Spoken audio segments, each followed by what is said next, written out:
para ausentes y desaprobados, y el lunes 31 de octubre a las, como hoy, 23:59 es el límite para entregarlo. Bien, lo tenemos que hacer con esta proximidad porque pasa muy rápido octubre. Hay 2 encuentros que no vamos a tener, uno por feriado y otro porque serán las jornadas de filosofía antigua a las que ustedes tienen que asistir en el horario en que tienen esta clase, y si nos quieren acompañar a lo largo de toda la jornada, serán muy bienvenidos. Por lo tanto, tenemos 2 encuentros menos. Vamos entonces hoy a Platón, que es lo que voy a dar. Entonces, vamos a recuperar algunos hilos temáticos que ya conocemos, como por ejemplo la incorporación de Platón en el período sistemático, un período que hemos nombrado precisamente correspondiente al siglo IV antes de Cristo, y que incluía a Platón y Aristóteles, 2 pensadores precisamente que pretendieron, como el propio nombre del período lo indica, sistematizar la totalidad de lo real. Pero antes de entrar en Platón y en dicho período, el sistemático, debemos aludir al período antropológico propio del siglo V,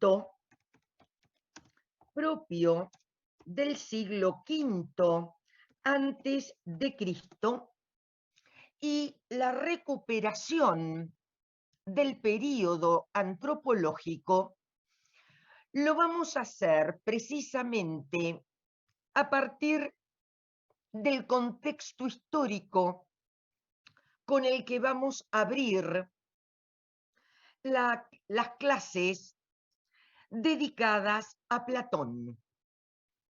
El período antropológico representa, como hemos dicho, un viraje temático, porque de la preocupación por el cosmos,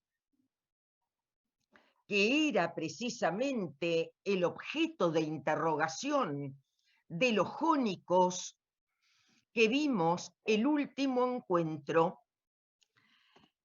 el período antropológico representa una preocupación por el hombre inserto fundamentalmente en la polis, en la ciudad, Y en ese contexto del siglo V antes de Cristo, se alza como figura protagónica la presencia de Sócrates, que vamos a tratar precisamente en el contexto histórico que vamos a dar de Platón. Digamos entonces que hemos cerrado un periodo cosmológico, que el periodo que sigue es una preocupación por el hombre y por su tiempo histórico, por su condición de sujeto inserto, inscrito en la ciudad, en la polis ateniense, y finalmente abordaremos el periodo sistemático a través de la figura de Platón. Platón nace en el 429, 427, esto es, no hay precisión en torno a su nacimiento antes de Cristo en Atenas. Por lo tanto, tenemos además un nuevo dato para incorporar, que es el desplazamiento de la filosofía desde las colonias griegas del Asia Menor, donde tuvo lugar precisamente el período cosmológico, hacia Atenas propiamente, porque sobre esa finalización del siglo V se trata de la, perdón, no puse el cursor, se trata de la finalización del siglo V antes de Cristo, en el cual se produce la consolidación de la polis, esto es, la cristalización de la ciudad-estado, que en realidad el advenimiento de la ciudad se da a finales del siglo VIII, principios del siglo VII, sufre una serie de transformaciones hasta que encuentra su esplendor en ese siglo V, y Platón nace sobre finales del siglo V, precisamente cuando se está produciendo la decadencia de la polis, cuando se está resquebrajando la polis.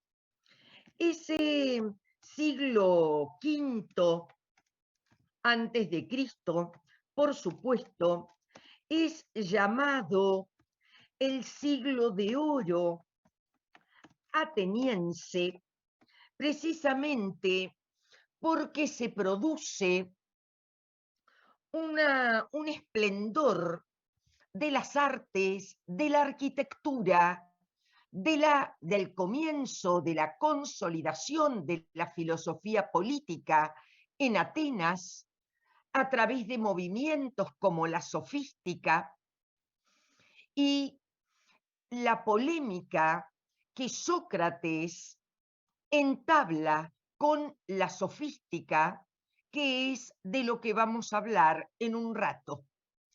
Pero sobre el final de ese siglo de oro, cuando se produce el nacimiento y la juventud de Platón, la polis, que en este mismo siglo V reconociera su esplendor, inicia también su derrumbe.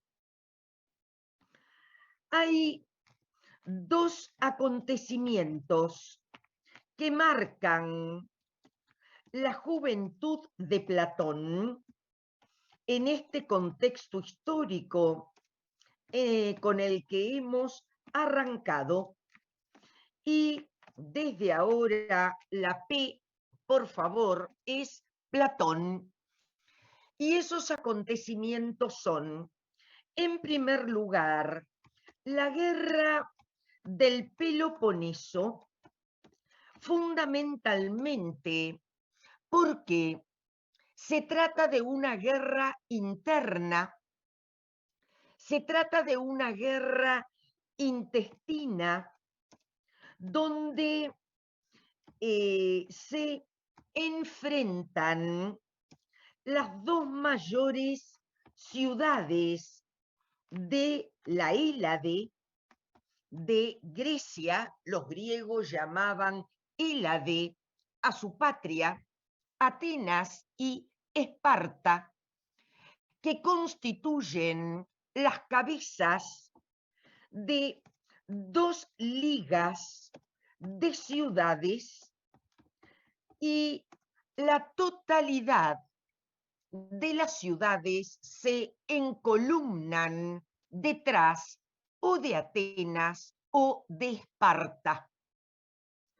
La guerra termina con el triunfo de Esparta, por lo tanto termina con la hegemonía ateniense, que había sido la hegemonía del siglo V, y la nueva hegemonía espartana representa un cambio en el estilo de vida de los griegos, fundamentalmente porque se trataba de una ciudad menos intelectual, menos volcada a las artes y a la filosofía, y una ciudad más vinculada a la guerra, una ciudad más tosca, si se quiere, con menos tradición filosófica y artística. Se va a instalar un gobierno que es el gobierno de los 30 tiranos, o la llamada tiranía de los 30, que tiene que ver con una sucesión de personajes, 30 precisamente, en muy poco tiempo, y es un gobierno marcado por un elemento que voy a poner y que va a ser clave para lo que viene. Es un gobierno marcado por la hibris, y habrá que entender este concepto de hibris como desmesura, como excesos, como soberbia, como desconocimiento del límite, a diferencia del concepto que forma precisamente su par antitético, que es el concepto de sofrosine, que por el contrario significa mesura, significa medida, significa templanza, significa conocimiento del límite. Y este par antitético Sofrosine Hybris va a marcar ética y políticamente el pensamiento de Platón e incluso del propio Aristóteles. Digamos que el mundo clásico va a girar como modo de vida en torno a estos dos valores antitéticos. Lo que la guerra del Peloponeso trae, por otra parte, es una nueva concepción del enemigo, porque el enemigo ya no es el enemigo extramuros, no es el no griego, sino que es una guerra entre los propios griegos. Anteriormente, el enemigo era el que no pertenecía al territorio griego, el que no hablaba la lengua griega, el que no hablaba lo que constituía el idioma panhelénico, esto es, la lengua griega, el que no hablaba entonces griego y el que estaba sometido a un rey. En ese sentido, el enemigo por excelencia era el persa. El enemigo era entonces el persa, el bárbaro, porque balbuceaba y no se entendía lo que decía. De ahí viene precisamente el concepto de bárbaro y de extranjero a partir de una connotación vinculada al habla. El nuevo enemigo está intramuros, no extramuros, y el otro, si lo pensamos desde la perspectiva del enemigo como un otro, es el propio griego. Esto marca fuertemente la juventud de Platón. El otro acontecimiento, 2, entonces, se da en el 399 antes de Cristo y representa la condena y muerte de Sócrates, a quien Platón considera el hombre más sabio de la polis. Vamos a ver entonces que esa muerte implica, y la vamos a tomar en el marco de lo que vamos a considerar una metáfora médica que nos va a servir, por otra parte, para entender el Platón político, que es al único que me voy a referir en los teóricos. Y esta metáfora médica tiene que ver con la consideración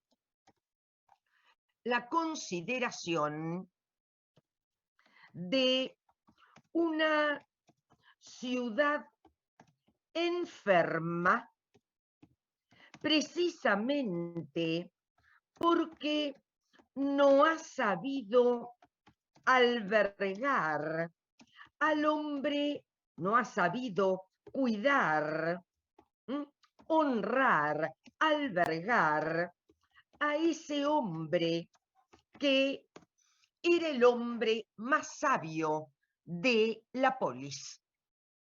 La enfermedad de la ciudad, si lo ponemos en términos metafóricos, ya que lo he pensado desde una metáfora médica, la enfermedad de la ciudad es la ignorancia, es la ceguera, precisamente por perder de vista a ese hombre y en términos literales, la enfermedad tiene nombre y es la injusticia. La ciudad se ha vuelto una ciudad injusta. Ahora bien, ¿qué significa exactamente una ciudad que no ha sabido guardar en su seno al hombre más sabio de la polis? ¿En qué consiste la sabiduría de Sócrates? ¿En qué consiste esa sabiduría? Y es precisamente en la unión de etos y filosofía.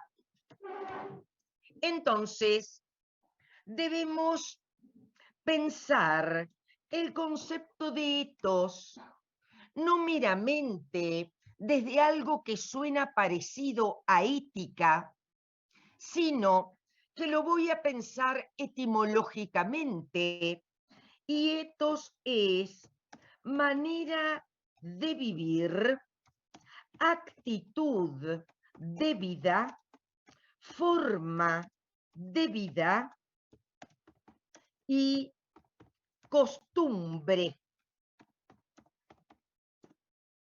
La sabiduría de Sócrates radica en haber hecho de su propia vida una vida transida por la filosofía. Que la filosofía no sea un elemento aleatorio, sino que la filosofía se convierta en una forma de vida. La filosofía sea ella misma actitud de vida. En ese sentido, Sócrates constituye el varón de la, cuidado con lo que viene, calocagatía, el varón de la calocagatía, momentito que tengo que admitir a alguien, y lo que tenemos en esa palabra son dos adjetivos, kalos, kai, agatos, que significa lo bello y lo bueno. En última instancia, lo noble. Esto quiere decir no una condición social, un estamento sociopolítico que tenga que ver con la pertenencia a la nobleza, sino con vivir la vida de acuerdo a ciertos principios, vivir la vida conforme a los principios de lo bello y de lo bueno. Así, Sócrates aparece como un tecnites y voy a pensar esta dimensión del tecnites como un artesano de su propia vida, haciendo de ella un objeto bello, una obra de arte, esto es, un modelo a imitar. Digamos entonces que en la consideración platónica de la figura de Sócrates, y es este Platón el que fuertemente, este Sócrates, perdón, el que fuertemente está presente en el Platón de la juventud. Sócrates representa el ideal del sujeto clásico, el ideal del polites, esto es, del ciudadano, donde, por otra parte, aprender a vivir es asimismo un aprendizaje para la muerte. Y en esta línea, ustedes tienen como uno de los textos de los prácticos la Apología de Sócrates, donde se ve precisamente la aceptación de su condena y de su muerte apaciblemente, aún renunciando a los distintos ofrecimientos de sus círculos de amigos, de poder abandonar la prisión. Critón, por ejemplo, es un diálogo de Platón donde aparece este ofrecimiento de Critón de poder, de poder evadirse de la prisión. Y entonces saber vivir es también saber morir. Y en este caso, saber morir es aceptar la ley, que es el máximo principio bajo el cual se albergan los hombres en una polis. Bien, salimos y volvemos a entrar porque quedamos sin pantalla.